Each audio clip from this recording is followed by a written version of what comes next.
Did you like it? Pretty cool. Yeah. It's all right. Like, yeah. I'd say it's like all right. incredible or amazing. There's like a lot of really cool shots and like a lot of cool stuff going on. They did a lot of things really well, and some things that I didn't quite enjoy. So my first walk away from this was good cinematography, fun little music choices, some fun like subversion of things, like what you expect the plot narrative to do. Yeah. But I thought it was very boring and slow, and the decisions characters made like drove me crazy. I was like, no, like I'd be out of that fucking town. Or like, why don't you just immediately like book it north or south or whatever and get the fuck out of town instead of follow this homeless guy or whatever. Now, on a second viewing and watching a review by the Red Letter Media guys, they did a pretty good job of like breaking it down that it's like and I think you guys picked up on it too, but before I say it, what do you think the metaphor for the movie is? Metaphor for the movie? Yeah. What are they getting at?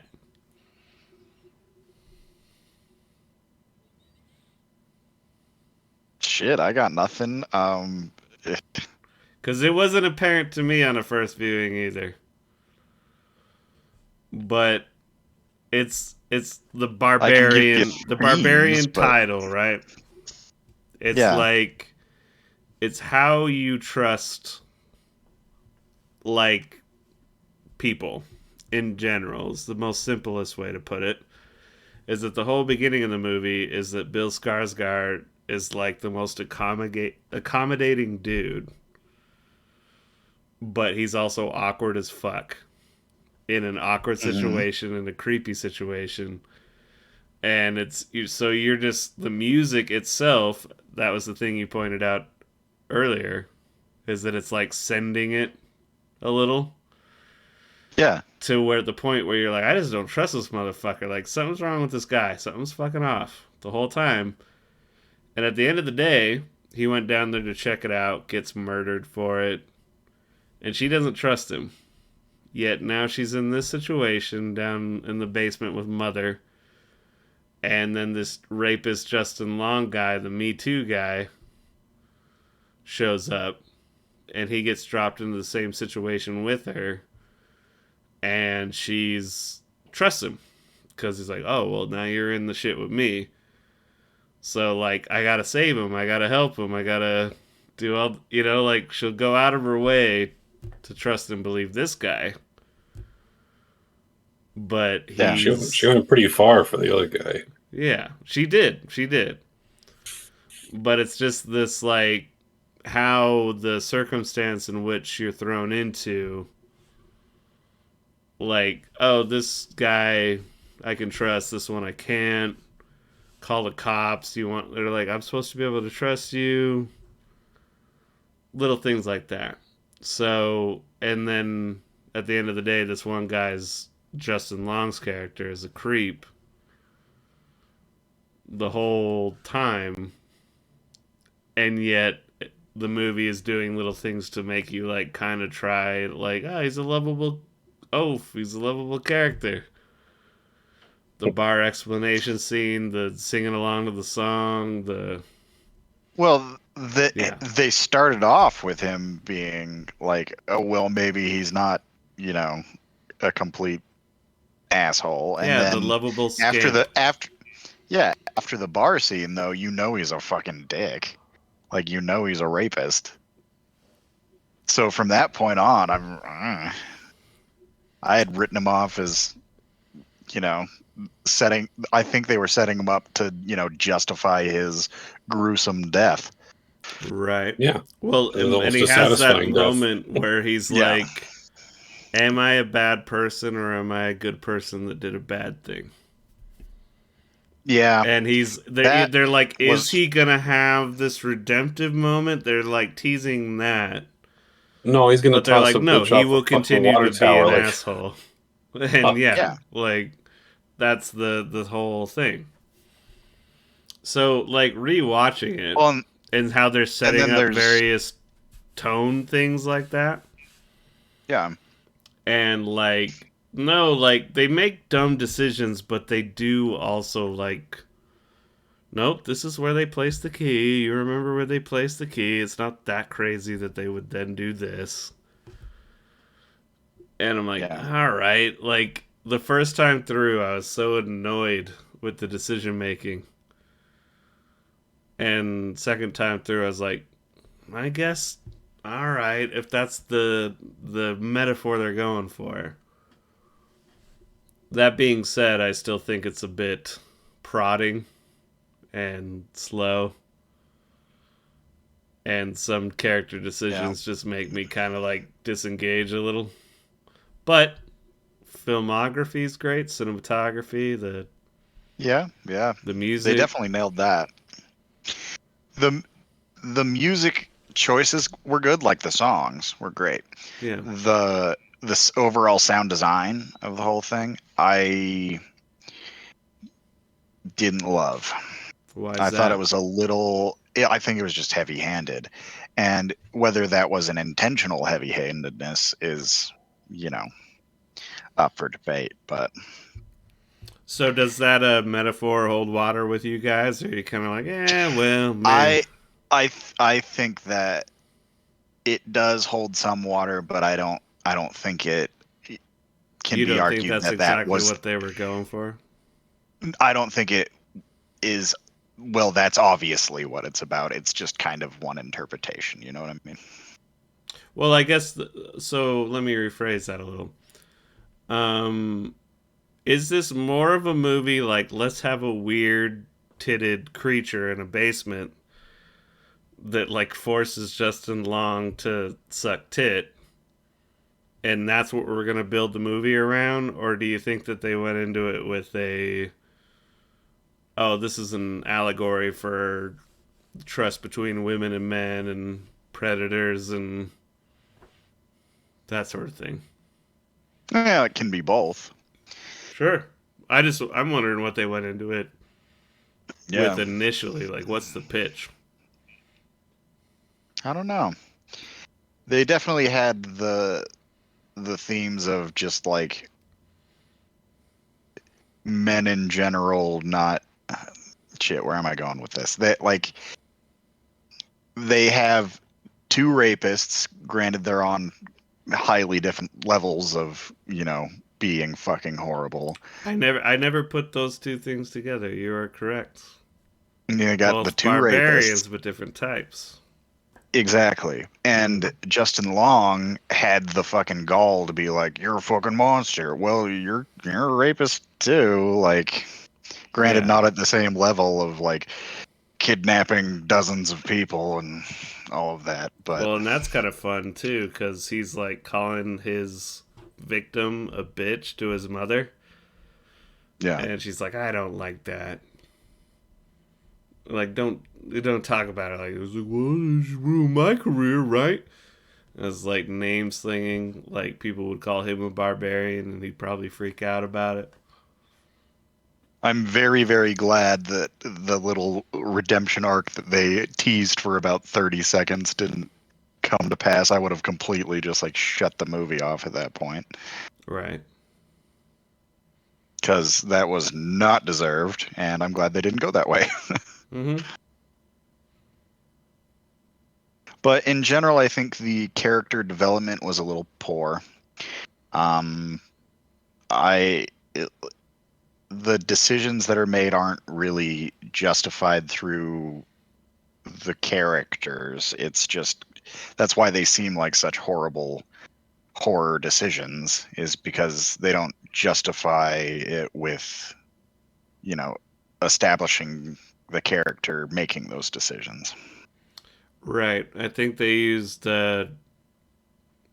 weird, unsettling shots, unsettling music, things like that to like progress the concept more so than actually having a plot that actually sets up like a weird no, there's this mutant mother in the basement that got created out of this barbaric act. Mm-hmm. And then it's like this concept on motherhood and what it really is a barbarian, you know, all that stuff.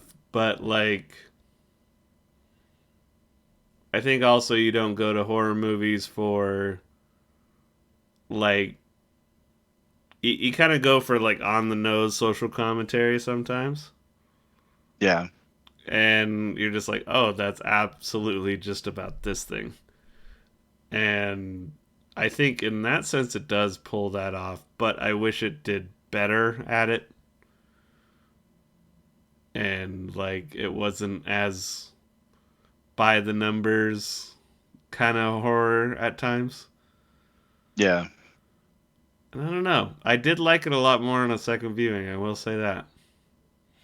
And I wonder if they were, like, playing with things like that, like where they make Bill Skarsgård the guy at the beginning. And everybody's like, oh, well, he's Pennywise, so I don't fucking trust that motherfucker, like, at all. Yeah. And just if they're Yeah. playing Well, with elements like that.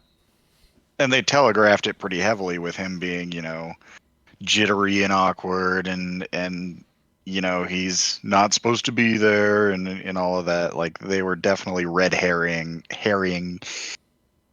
Yeah. He was definitely a red herring. Yeah. And they played that up a lot. And to a degree, I think they didn't stick that landing because, like, when she goes and wakes him up in the middle of the night, he's, like, kind of freaking out a bit too much. Yeah. But you're kind of, at the same time, you're like, well, I have to just accept that this is how bad this character freaks out if you wake him up. Like, I've had people in my life that can get woken up, like, one way, and another that's just like, holy shit, calm down, motherfucker. Like, when you watch a movie, you have to sometimes just accept the character motivation. Yeah. You're just like, yeah, they're just an idiot, I guess. Like, but I'm going to continue to watch this plot or whatever the narrative is. And I don't know, yeah. It is interesting because it is, once again, one of those movies that's 5-star, 1-star. And people seem all like strong opinions about it. And yeah, and I wouldn't say that I really do have strong opinions one way or the other. I think they did a lot of very good things, very commendable things. I think the cinematography was absolutely stellar. Yeah, I mean, but that not gets the best of the easier. best top tier, but it's really good. good. Gets easier to do. So I think I said I didn't like this. And it was like 2 out of 5 stars the first time I watched it. Mm-hmm. I'll give it 3.5, and I like it now. Yeah, that's about where I'm at. Probably about a 3.5. Yeah. Now, if you're as far as like relating it to the horror genre in general, there's so much shit in horror that it was a pretty good horror movie. Yes, that's another good point to make. Is that, but this will be where the weird divide is too, and we can discuss that at some other point. But it's like, okay, so this is a 3.5 for me, and I like it. Oh, so what's a 5-star? And some horror fans are gonna be like, oh, well, that's The Conjuring. Yeah. And I'd be like, no, that's a 2 for me. But then for me, a 5 is The Witch and Hereditary. And the people that love The Conjuring are going to be like, no, those are 1 or 2. Yeah. So I feel like those are the that's the divide. And this is a pretty solid right down the middle. Yeah. And that's good. I'm kind of surprised by the reviews now, just because it's definitely not a 5. I don't see how it really could be. Because of Boop. People love some Boop. People. Mm-hmm. They were like, no, yeah, it's this crazy fucking lady with like the Boop. Like, that's what they remembered, is those wild fucking moments. And you're like, well, I got some weird B, C, D movies to show you, like Frankenhooker. It gets way more wild than this. So, like, calm down. But I appreciate more of a mainstream audience's appreciation of Boop. And another thing I love, and I'll maybe use this as a way to wrap it all up, is that I like that this didn't cost a lot of money. Mm-hmm. Yeah. And this is my concept, and you get a little creative with the camera work and the music, and then I'm just trying. And I will sit through these types of movies all day rather than go see a tired-ass DC movie. Mm-hmm. I'll watch the fucking Marvel movies because now it's just like an episodic show that's on like Disney Channel. I'm like, yeah, what is Black Panther up to? Like, these are pretty solid. I like these. But DC, like, Black Adam, I don't give a fuck. I'm not voting for him for president. What is this shit? Yeah. But Barbarian, you're like, all right, Bill Skarsgård, Justin Long, getting tortured again. I'm in. All right, fellas. Well, I appreciate you watching Barbarian with me. Yeah, well, it's about that time. And, yeah. I'll talk to you guys next time. Oh, yeah. Yeah.